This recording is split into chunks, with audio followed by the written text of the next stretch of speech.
The Taliban's mask slips further after militants kill journalist's relative. The German news organization Deutsche Welle said in an article on Thursday that Taliban fighters had been searching for one of their journalists in Afghanistan, confirming that a relative of the journalist was shot dead by the Taliban on Wednesday and one other person was seriously injured. Other relatives were able to escape at the last minute and are on the run, the DW article said.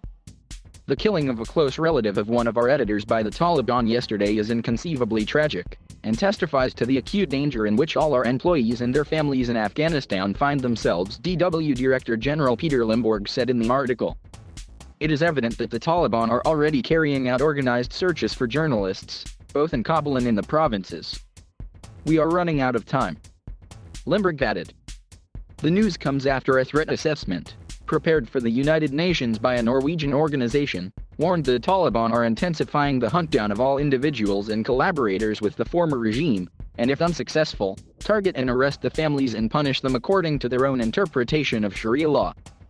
Particularly at risk are individuals in central positions in military, police and investigative units, the report went on to say. The document, dated August 16, said he must report to the commission, and failure to do so would mean that your family members will be arrested instead, and you are responsible for this.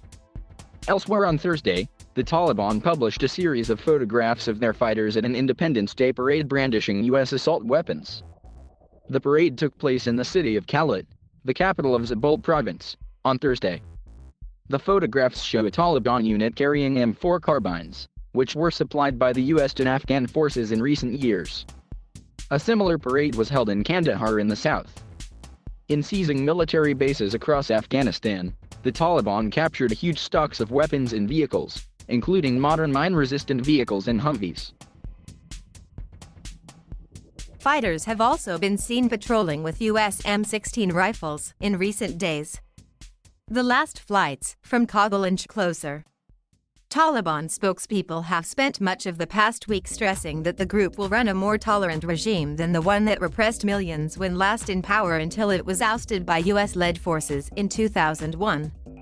But a pattern of repression has already emerged in towns and cities around Afghanistan.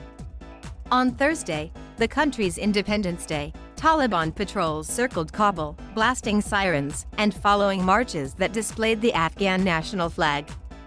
And in the provinces, which sit mostly away from the glare of international media, militants have fired guns and beaten protesters who removed the Taliban's flag from town squares.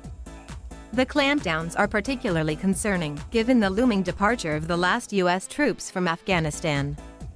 Those forces have been securing the military side of Kabul's airport, and once they leave, the last chance to escape the country could vanish for the thousands who have crowded the facility all week. Pentagon spokesman John Kirby said there has been no decision to change the August 31st deadline to withdraw all U.S. troops from Afghanistan. If such a decision is made, it would require further discussions with the Taliban, Kirby said. The U.S. evacuated around another 3,000 people on Thursday, and have removed 14,000 people since late July, according to a White House official, quoted in the latest pool update on non-combatant evacuations conducted by the U.S. military. But President Joe Biden's administration remains under intense scrutiny, after Biden stood by his unapologetic stance on the decision to withdraw U.S. troops. And images, videos, and stories from outside the airport continue to rattle observers. On Thursday, Afghanistan's General Directorate of Body and Sports confirmed that a teenager on Afghanistan's youth national football team was one of the victims who fell from a U.S. military C-17 aircraft on Monday. With great regret and sadness, we obtained information that Zaki Anwari, one of the youth footballers of the national team, has lost his life in a horrible incident, it said in a statement. Anwari was endeavoring to leave the country like hundreds other youth from his country, it continued. He has fallen down from the U.S. military plane and lost his life.